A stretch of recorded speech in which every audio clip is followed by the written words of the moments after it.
नमस्कार, आर्य न्यूज देख रहे हैं आप। मैं हूं आपके साथ पल्लवी सिंह। रुक करेंगे राजस्थान बुलेटिन की ओर, जहां विलुप्त प्राय ग्रेट इंडियन बर्ड्स और लेंसर फॉरेंसिक पक्षियों की सुरक्षा के लिए अब सुप्रीम कोर्ट ने गुजरात और राजस्थान के निजी और सरकारी बिजली उत्पादकों को निर्देश जारी कर दिए हैं। प्राथमिकता वाले क्षेत्रों में बर्ड डायवर्टर्स की स्थापना का काम जल्द पूरा करने के निर्देश दिए गए। साथ ही अदालत ने 20 जुलाई से पहले ये काम पूरा करने का आदेश जारी किया है। आपको बता दें कि सुप्रीम कोर्ट ने दोनों राज्यों की सरकारों और निजी बिजली उत्पादकों से यह सुनिश्चित करने के लिए कहा कि बिजली ट्रांसमिशन लाइनों की कुल लंबाई और इसके लिए जरूरी बर्ड डायवर्टर्स की अनुमानित संख्या का आकलन करने के लिए 3 सप्ताह के अंदर एक व्यापक अभ्यास शुरू किया जाए, साथ ही उसे पूरा भी किया जाए। साथ ही आपको बता दें कि न्यायाधीश डीवाई चंद्रचूड़ और एएस बोपन्ना और वी सुब्रमण्यम की पीठ ने ये आदेश जारी किए हैं। अदालत की ओर से नियुक्त की गई 3 सदस्यीय समिति केंद्रीय बिजली प्राधिकरण के परामर्श से 1 महीने में ही बर्ड डायवर्टर्स के लिए जरूरी गुणवत्ता मानक तैयार करेगी, ताकि इन मानकों के एक रूपता को बनाए रखा जा सके। तो वहीं पीठ ने अपने हालिया आदेश में ये कहा है कि सुनवाई के दौरान ये सामने आया कि किसी भी पक्ष ने अदालत के सामने बर्ड डायवर्टर्स की स्थापना की आपत्ति व्यक्त नहीं की है। बता दें कि पीठ ने निर्देश दिया कि गुजरात और राजस्थान राज्यों के प्राथमिकता वाले क्षेत्रों में बर्ड डायवर्टर्स लगाने का काम तेजी के साथ किया जाना चाहिए।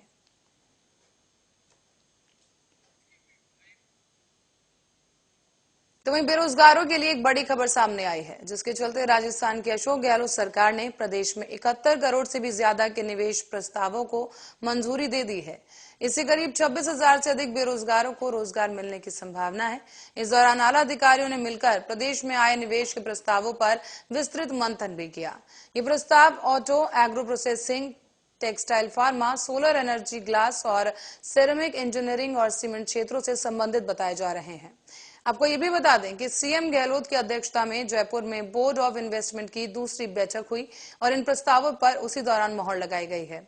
सीएम ने यहां कहा है कि सरकारी की औद्योगिक नीतियों के चलते इस तरह के बड़े प्रस्ताव मिल रहे हैं और बड़े अंतर्राष्ट्रीय कंपनियों के प्रवेश में औद्योगिक इकाइयां स्थापित करने के प्रस्ताव आने से राज्य में औद्योगिक विकास को और मजबूती मिलेगी। साथ ही सीएम ने अधिकारियों को इन्वेस्ट राजस्थान समिट की तैयारियां करने के भी निर्देश दिए हैं। उन्होंने कहा कि यह समिट प्रदेश के औद्योगिक विकास महत्वपूर्ण भूमिका निभाएगा। साथ ही बीकानेर संभाग में सेरेमिक उद्योग के विकास की संभावनाओं के लिए भी अध्ययन करने के निर्देश सीएम ने दे दिए हैं। तो वही प्रस्ताव देने वालों में hero electronic vehicle, Lenskart, renew power, Torrent power, Lenskart, ceramics समेत ग्रेनाइटो समेत कई ऐसे प्रमुख उद्योग समूह शामिल हैं। इसी बीच राजस्थान में शिक्षा के स्तर को बेहतर बनाने के लिए अशोक गहलोत सरकार हर संभव प्रयास कर रही है। हालांकि एक तरफ जहां सरकार राज्य के स्कूलों में रिक्त चल रहे शिक्षकों के पद खाली भरने के लिए भर्ती निकाल रही है, तो वहीं जगह जगह अंग्रेजी माध्यम के स्कूल खोल रहे हैं। ऐसे में दूसरी ओर शिक्षा की गुणवत्ता की मॉनिटरिंग करने वाले जिला शिक्षा अधिकारियों के पद रिक्त चल रहे हैं। हालात यह है कि राजस्थान में 200 से भी ज्यादा जिला शिक्षा अधिकारियों के पद राज्य में खाली चल रहे हैं और राजस्थान में गुणवत्तापूर्ण शिक्षा देने के साथ ही शिक्षा के क्षेत्र में पहले पायदान पर लाने के लिए शिक्षा विभाग की ओर से हर संभव प्रयास किए जा रहे हैं। इसी कड़ी में अब स्कूलों को क्रमोन्नत करना, ज्यादा से ज्यादा संख्या में महात्मा गांधी अंग्रेजी माध्यमिक स्कूल खोलना और आने वाले समय में करीब 75,000 से ज्यादा शिक्षकों की भर्ती करना शिक्षा विभाग का प्रमुख लक्ष्य है। लेकिन इन सभी लक्ष्यों के बीच शिक्षा अधिकारियों के खाली पड़े पद शिक्षा विभाग के लिए एक बड़ी चुनौती है।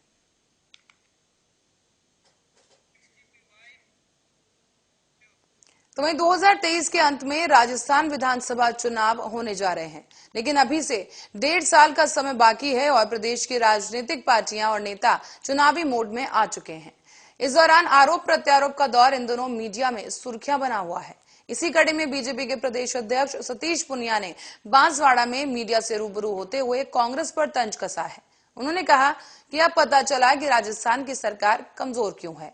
इस बात को खुद मुख्यमंत्री अशोक गहलोत स्वीकार करते हैं और हम तो ये पहले से ही कहते रहे हैं कि जब किसी पार्टी में अंतरकलह, अंतर्विरोध होता है तो उसका रिफ्लेक्शन गवर्नेंस पर जरूर होता है।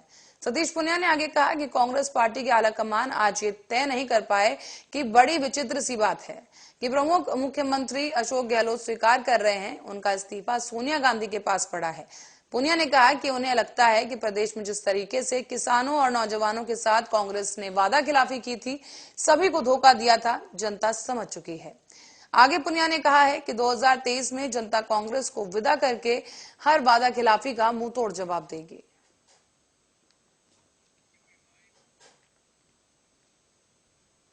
और वहीं 5 राज्यों में मिली हार और अपनों से साथ छोड़ने से परेशान कांग्रेस की उम्मीदें एक बार फिर से राजस्थान पर आ टिकी हैं।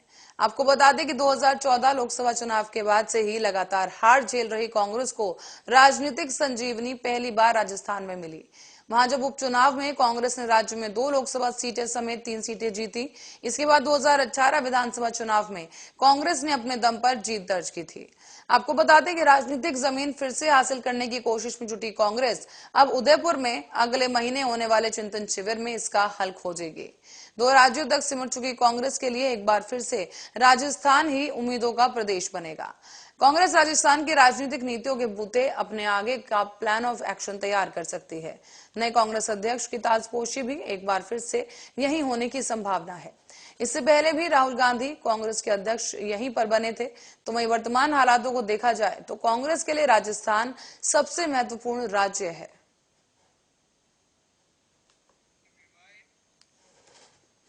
और झुंझुनू से बीजेपी के सांसद नरेंद्र कुमार खीचड़ की एक बार फिर से जुबान फिसल गई, जहां उन्होंने एक बार फिर से अपनी ही पार्टी के खिलाफ बयान दे डाला है। नरेंद्र कुमार खीचड़ ने खुद के ही अभिनंदन समारोह में खुद की पार्टी को ही उखाड़ फेंकने का आह्वान कार्यकर्ताओं से कर दिया।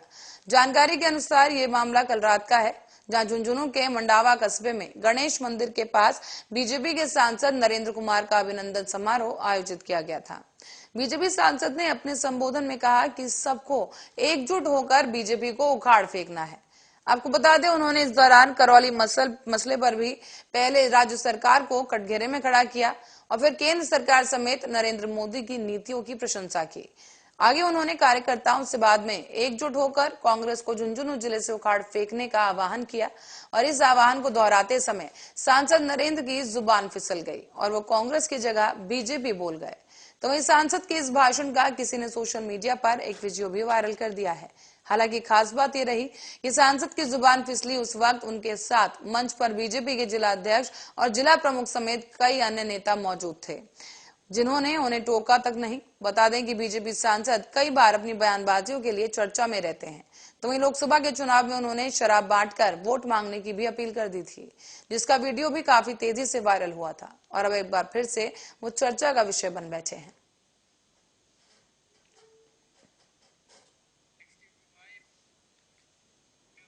बढ़ेंगे अगली खबर की ओर, जहां राजस्थान के जालौर जिले में दलित समुदाय के दूल्हा दुल्हन को मंदिर में प्रवेश न करने देने का मामला सामने आया है। यहाँ एक पुजारी ने नवविवाहित जोड़े को मंदिर में प्रवेश करने से रोकने के साथ ही अपमानित किया और जानकारी के मुताबिक पीड़ित पक्ष की शिकायत के बाद अब यह मामला पुलिस में पहुंच गया है। हालांकि पुजारी के खिलाफ मामला दर्ज कर जांच शुरू कर दी गई और ये मामला आहोर तहसील के साड़न गांव का बताया जा रहा है, जहां ओंकाराम राठौड़ की बारात नीलकंठ गांव के हुक्माराम मेघवाल के घर आई थी, जहां हुक्माराम की शादी संतों के साथ संपन्न हुई। सोशल मीडिया पर वायरल वीडियो भद्राजून ने नीलकंठ महादेव मंदिर का है और इस वीडियो में पुजारी दलित दूल्हा दुल्हन को मंदिर के बाहर से माथा टेकने को कहा गया।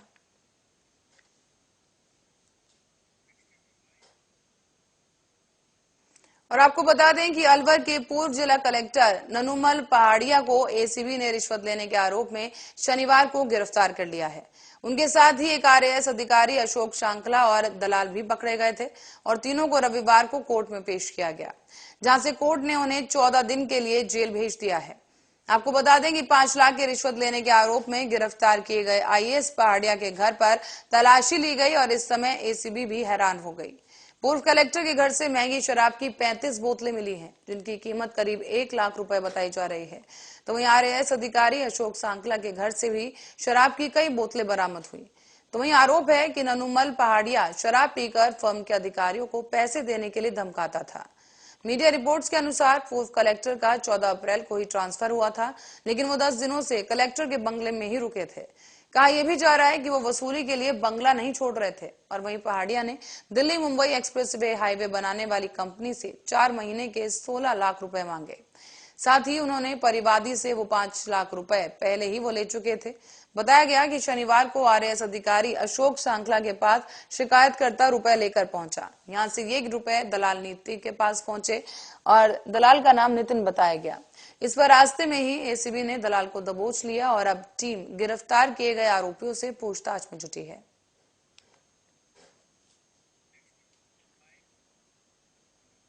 तो वहीं सियासत में पक्ष विपक्ष तो छोड़िए, बल्कि दलों के भीतर ही नेताओं के बीच कई बार तिल्खियां देखने को मिल जाती हैं। लेकिन कोटा में सियासत की एक अलग ही तस्वीर देखने को मिली, जब मंच पर बैठे पक्ष विपक्ष के दो नेता एक दूसरे के मुरीद होते नजर आए। मौका था यूआईटी ऑडिटोरियम कोटा में एक प्रतिभा सम्मान समारोह का, जहां आपको बता दें कि मंच पर यूडीएच मंत्री शांति धारीवाल के साथ कोटा दक्षिण से बीजेपी के विधायक संदीप शर्मा मौजूद थे। इस दौरान बीजेपी विधायक ने दिल खोलकर धारीवाल की तारीफ करते हुए न सिर्फ उन्हें कोटा की तस्वीर बदलने देने वाला नेता डंके की चोट पर बता डाला, बल्कि साथ ही धारीवाल के महकमे को कुबेर का खजाना और धारीवाल को कुबेर की उपमा देते हुए कहा कि ये सच्चे मन से जो मांगा जाए हर मुराद पूरी हो जाती है।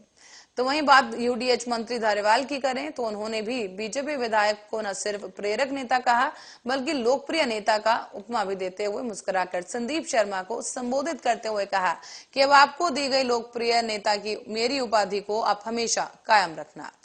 वहीं धारीवाल की इस अप्रत्याशित उपाधि पर बीजेपी विधायक हाथ जोड़कर स्वीकार करते हुए गदगद नजर आए।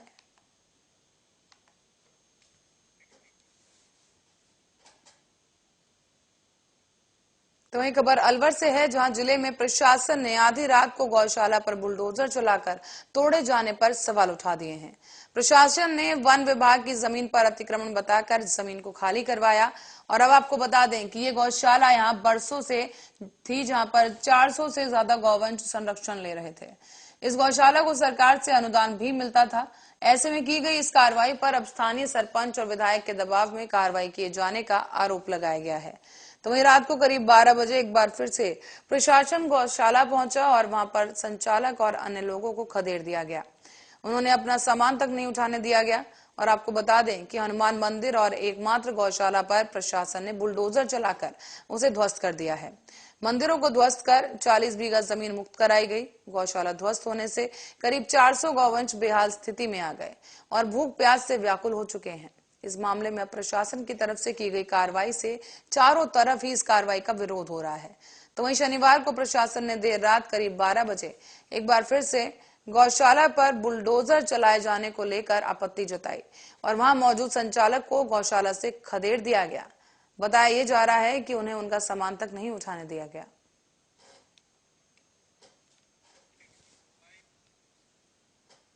अबारा कोतवाली में पुलिस ने शादी विवाह में चोरी करने वाली 4 महिलाओं को पकड़ लिया है। आपको बता दें कि पुलिस ने शहर के आमापुरा स्थित एक निजी रिजॉर्ट में शादी के सामान चोरी करने आए मामले में आरोपी महिलाओं को गिरफ्तार किया है। तो वहीं पुलिस ने आरोपी महिलाओं से पूछताछ भी की। ऐसे में एसपी कल्याणमल मीणा के मुताबिक रविवार को भटवाड़ा में एक युवक ने कोतवाली थाने में रिपोर्ट दर्ज कराई थी। इसमें बताया गया कि उसके ताऊजी के लड़के की शादी में वो शामिल होने आया था। तो वहीं उसने एक बैग में चार्जर, ईयरफोन्स और कुछ कपड़े, साथ ही 1500 रुपए भी रखे थे और बैग को रिजॉर्ट के रूम में रख दिया। रात के करीब 11 बजे जब वो कमरे में पहुंचा तो बैग गायब मिला। तलाश करने पर शादी समारोह में शामिल होने के लिए आई 3 से 4 औरतें संदिग्ध पाई गई, जिसके बाद शक होने पर उनसे पूछताछ की गई और पता चला कि वो चोर हैं। इसी दौरान पुलिस ने भी फरियादी की रिपोर्ट जारी की और रिपोर्ट के आधार पर चोरी का मामला दर्ज कर मामले की जांच शुरू कर दी।